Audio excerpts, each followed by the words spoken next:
и СДСМ и Виктор Димовски, тоа што го барат, всушност спас за оние кои следеле. Та сега како викаат да се декласифицира.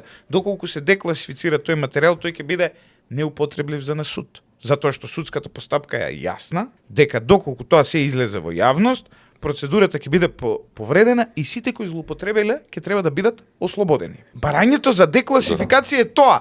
И СДСМ и Виктор Димовски, тоа што го барат, всушност спас за оние кои следеле, затоа што согласно процесното право, тие докази откако ќе се декласифицираат веќе нема да може да се користат на суд.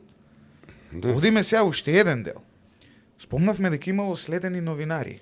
Да, па не си единствениот. До сега Драган Милосавлевиќ и ја и Горан Момировски сме имиња кои се соопштени јавно. Јас познавам уште некој, но да не им ја повредам приватноста, нема да ги кажам кои се.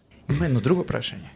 Зошто сите зборуваат за следени новинари, какви што постојат, а никој не зборува за новинари со работници на службите?